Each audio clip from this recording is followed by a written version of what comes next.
Maki Zenin is one of the most appreciated characters in Jujutsu Kaisen. Her cool personality as well as her character developments makes her one of the best written female characters in manga. From her design and character arc to her weapon mastery and fighting style, everything about Maki is just amazing. In today's video, we're going to be discussing her abilities as well as her character. If you enjoyed this video, don't forget to leave a like and subscribe, but only if you enjoy. And get this video to 150 likes for Naoya Zenin video. With all this out the way, let's get into it. First of all, we need to talk about Maki's abilities. Just like Doji, Maki is a sorcerer with the Heavenly Restriction. Heavenly Restriction, which is some sort of binding vow. In exchange of being disabled in a certain category, you get a massive amp in the others. For example, we have Mekamaru that has such a fragile body that he not only cannot move a limb, but even the sun is detrimental to him. But in exchange for that, he gets a huge amount of curse energy as well as a vast effective range. An effective range way bigger than anybody else. For characters like Maki and Doji, it is the opposite case. Having no curse energy, their senses and their physical abilities surpass the human understanding. Maki is a master of hand-to-hand combat. She also has insane speed as she was able to keep up and even outclass Naoya Zenin. Naoya, who is by far above the speed of sound. She also possesses an immense strength and great tactical intellect.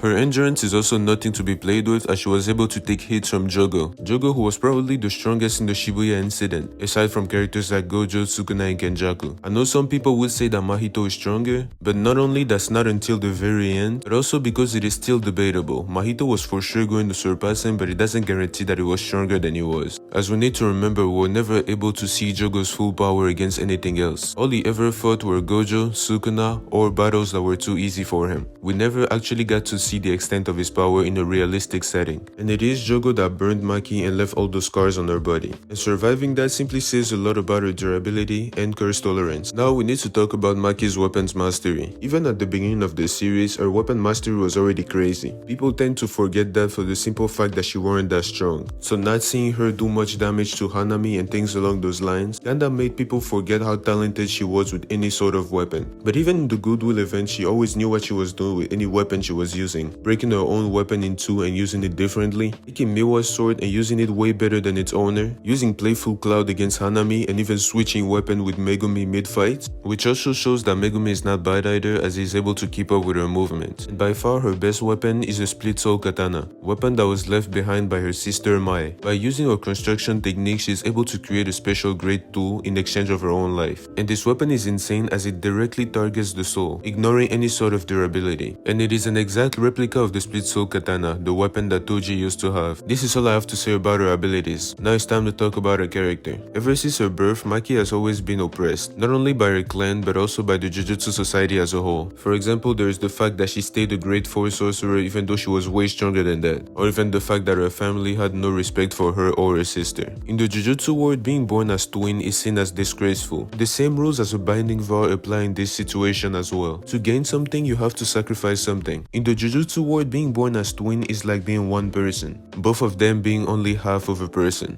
which is obviously the reason why prestigious clans have no respect for such things. Mai understood that as long as she was around, Maki would never be as strong as she was supposed to be. It's almost like her existence is hindering her sister. Mai then decided to sacrifice herself to make a weapon for Maki. There were multiple reasons that pushed her to do so. Number 1, she knew she was already going to die. Number 2, her technique only allows her to create simple and small things. And number 3, she knew that she was hindering Maki. And by making this decision, she allowed Maki to become as strong as she would ever be. And Mai's last message to Maki before leaving was to destroy everything in that world, which she proceeds to do the second she wakes up as she eradicates the whole clan. She didn't have much difficulty until she fought Naoya, but once she figured him out, she was able to beat him pretty easily as well. Her aura reminded everybody of Toji's aura, which basically terrified everybody in that clan. Except Naoya, who admired Toji, everybody else disliked him as he was yet another failure, another person that couldn't use Jujutsu. But the one thing they couldn't deny was his strength, which caused them to resent him. But now in front of them there was Maki, who had the exact same aura, another person that they deemed as a failure, having that same terrifying aura. And while fighting Maki, Naoya could not accept the fact that she was looking like Toji. In Naoya's eyes, she was just an imposter, a fraud, somebody that was just pretending to be in Toji's league. He couldn't accept that such a failure could reach such a level. And even though you had the advantage at the beginning, the moment she figured out how his technique worked, she made quick work of him. And while you would think this was a great end for the character arc, because Maki got revenge on her clan, and just just had the confirmation that her mom still loved them, but it still wasn't the end, because Maki was still somehow questioning herself. She was still distracted by something. This sends us to when Naoya came back to life. Killing a sorcerer without the use of jujutsu can cause them to come back as vengeful spirits. This was the case with Naoya as he came back to get his revenge on Maki and was way stronger than before. This time, Maki could not even react to his attacks. Naoya had reached a speed of Mach 3, and even somebody as fast as Maki could not keep up with such speed.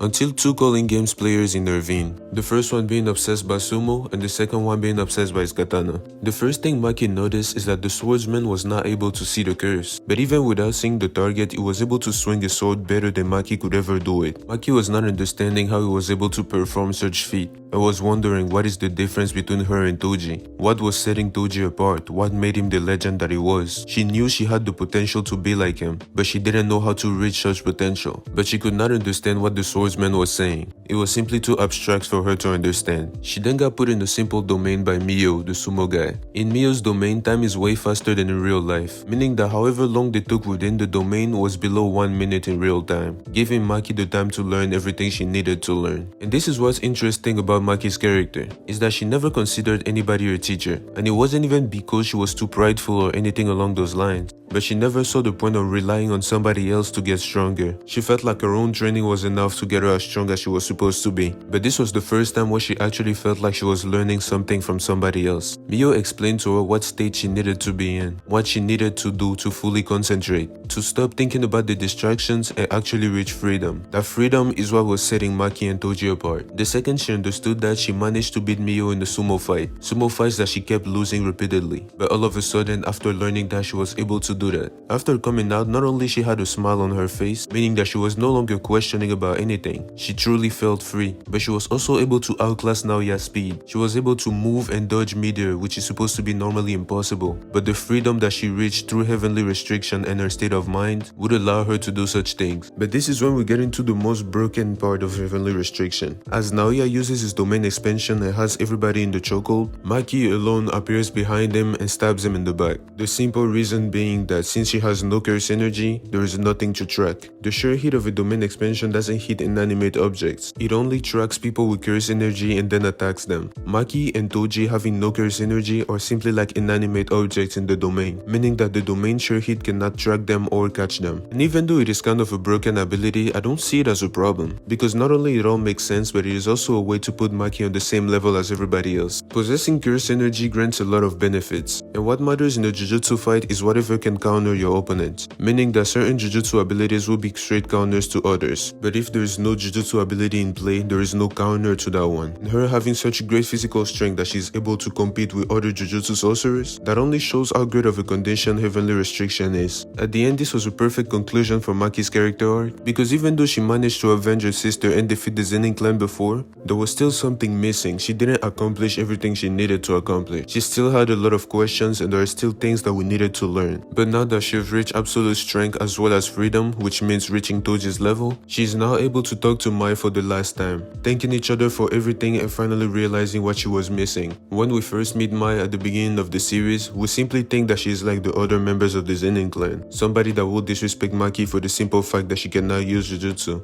But as the story moves forward, we even learn that she's worse than Maki when it comes to fighting capabilities, and that she actually loved her sister and wanted whatever was best for her. And while the sisters were not really getting along as they got introduced, they are now able to understand each other as well as work together, as Mai is now only alive in Maki's heart. Let me know what you think about Maki's character as well as her relationship with her sister. Don't forget to leave a like if you enjoyed this video. Get this video to 150 likes for a Naoya Zenin video. Naoya Zenin, who is a character that I feel like had a lot of potential and should have still been alive. I feel like his character could have been utilized a little better, so I have a lot to say about him. Subscribe to my channel if you enjoyed the content, but only if you enjoy. I'm trying to reach 2,000 subs before the end of the year, and I'm counting on y'all to do that. I appreciate y'all for making it to the end, and I will see y'all next time. Peace.